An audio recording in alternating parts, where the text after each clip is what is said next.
Bonjour, dans cette vidéo, nous allons parler de l'introduction des probabilités en quatrième. Alors, les probabilités, ce qui est important de comprendre dès le début, c'est qu'il y a un vocabulaire très précis qu'il faut bien s'approprier au début pour bien comprendre la suite. Donc, ce vocabulaire, c'est celui-ci. Donc, il y a plusieurs définitions, pas forcément à apprendre par cœur, mais au moins avoir une idée de ce dont on parle. Donc, la première chose à savoir, c'est l'expérience aléatoire. Donc, on définit une expérience comme par exemple lancer un dé ou lancer une pièce pour faire un pile ou face. Donc l'expérience, c'est le lancer. Et donc cette expérience est aléatoire lorsqu'elle a plusieurs résultats. Et les résultats, on les appelle issues. Donc dans les probabilités, on appelle les résultats une issue, ou les issues. L'action qu'on fait, c'est l'expérience, et c'est aléatoire lorsqu'elle a plusieurs issues.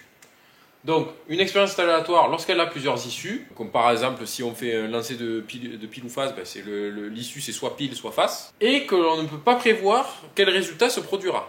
Alors évidemment, quand on lance un pile ou face, à moins que ce soit truqué ou un dé, à moins que ce soit truqué, on ne sait pas sur quoi ça va tomber. Un dé pourra tomber de 1 à 6, mais on ne sait pas sur quoi ça tombe. Donc par exemple, voilà, c'est ce dont j'ai parlé, le jeu du pile ou face et le lancer de dés. Ensuite, deuxième vocabulaire à savoir, même si au final la première, il y a expérience à savoir, aléatoire à savoir et issue. Donc ça fait déjà 3, c'est 3 en 1. Donc il faut bien prendre le temps de bien comprendre. Mais bon, le deuxième, du coup, c'est un événement. Et un événement est constitué d'une ou plusieurs issues d'une même expérience aléatoire. Donc par exemple, quand on lance un dé, l'événement obtenir un chiffre pair, c'est j'ai lancé le dé et j'ai obtenu 2, 4 ou 6. Et l'événement, c'est obtenir un chiffre pair. Dans le même cas du lancer de dés, obtenir un chiffre inférieur ou égal à 2, c'est l'événement qui est constitué des issues 1 et 2. Donc quand on lance le dé, les résultats sont 1 et 2. Et donc, c'est une issue, vu que c'est les résultats, c'est l'issue. Et donc, c'est l'événement constitué des issues 1 et 2. Maintenant, troisième vocabulaire à connaître, l'événement contraire. Alors, l'événement contraire de A, donc A, c'est l'événement, et l'événement contraire, c'est A bar, donc c'est une barre juste au-dessus du A, au-dessus de la lettre. C'est l'ensemble de toutes les issues qui n'appartiennent pas à A. Par exemple, notre cas précédent, si notre événement A, c'est obtenir un chiffre pair, donc les chiffres 2, 4, 6, A bar, donc l'événement contraire de A, qui sera noté A bar, ce sera obtenir les issues 1, 3 et 5. Parce que c'est le contraire de ce qu'on a. Pour notre exemple d'avant, qui était l'événement, c'était obtenir un chiffre inférieur ou égal à 2, eh bien l'événement contraire de ça, il est constitué des issues 3, 4, 5 et 6. Et maintenant, quatrième élément de vocabulaire, qui est le titre du chapitre, la probabilité.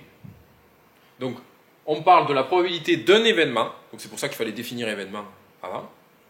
La probabilité d'un événement, c'est un nombre compris entre 0 et 1, et qui exprime la chance qu'a un événement de se produire. Par exemple, dire que la probabilité d'un événement est de 7 sur 10, ou 70% de chance. Donc 7 sur 10 c'est égal à 0,7, et 70% c'est égal à 0,7 aussi, puisque c'est 70 divisé par 100, donc c'est 0,7. Signifie que cet événement a 7 chances sur 10 de se produire, ou 70% de chances de se produire. Et donc on note la probabilité, donc grand P, donc P. Entre parenthèses, c'est l'événement, donc si on notait l'événement A, ben, ce serait P de A. P en deux, donc P entre parenthèses E, ça se lit P de E. Donc si c'est P entre parenthèses A, ça se lit P de A. Mais là on note P de E est égal à 0,7. Donc ce qu'il faut retenir, c'est la probabilité, c'est toujours entre 0 et 1. Et on peut l'exprimer en pourcentage du coup. On a 70% de chance, vous l'entendez ça, déjà, dans la vie. Vous avez 70% de chance, 12% de chance, c'est des probabilités. Et donc, l'événement contraire, il faut toujours se rappeler, l'événement contraire, c'est juste tout ce qui se passe en dehors de l'événement. Donc, on a une règle facile, c'est que la probabilité de l'événement contraire, c'est toujours 1 moins la probabilité de l'événement. Donc là, si la probabilité de l'événement, c'est 0,7, la probabilité de l'événement contraire, c'est 1 moins 0,7, c'est égal à 0,3. Ensuite, d'autres vocabulaires importants. Un événement dont la probabilité est égale à 0, c'est un événement impossible. Ben oui, si vous avez 0% de chance de quelque chose qui se passe, ben c'est impossible. Donc, probabilité égale à 0, c'est l'événement impossible. Si une probabilité est égale à 1 ou 100%, c'est un événement certain. Si vous avez 100% de chance de faire quelque chose, ben vous êtes certain de faire cette chose. Lorsque chaque issue, donc chaque résultat, a autant de chances de se produire, on appelle ça l'équiprobabilité. Donc c'est des probabilités égales entre elles. Donc exemple pour illustrer ça, on constitue une urne contenant des boules blanches et grises et numérotées comme c'est représenté ici. Il y en a qui sont numérotées 1, 2, 4, 6, 5. Si on s'intéresse du coup à la couleur de chaque boule, on a deux issues. Soit c'est une boule blanche, soit c'est une boule grise. Donc ça fait deux issues, donc deux résultats. Si on s'intéresse au numéro écrit sur la boule, on a 5 issues. Parce qu'on a le numéro 1, 2, 4, 5, 6. Ça fait 5 issues.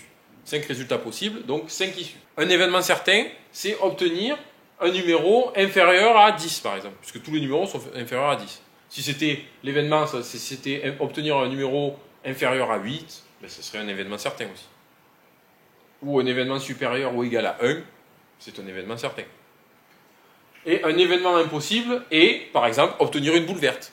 Ou obtenir une boule avec un numéro égal à 8. Il n'y a pas de boule verte ni de boule avec des numéros égaux à 8. Du coup, ce sont des événements impossibles. Donc voilà, c'est la fin de cette vidéo d'introduction sur les probabilités. Ça marque le début d'une série de vidéos dessus. Donc n'hésitez pas à vous abonner pour ne pas les rater. On va aller petit à petit dans les probabilités. Alors là, d'abord, c'est le programme de 4e. Ensuite, dans le programme de 3e, on approfondit un peu plus. Donc ça, il y aura des vidéos sur ça plus tard.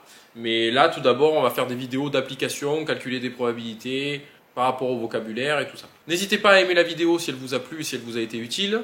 Si vous avez des questions, mettez-les en commentaire, j'y répondrai au plus vite. Et on se retrouve dans la prochaine vidéo.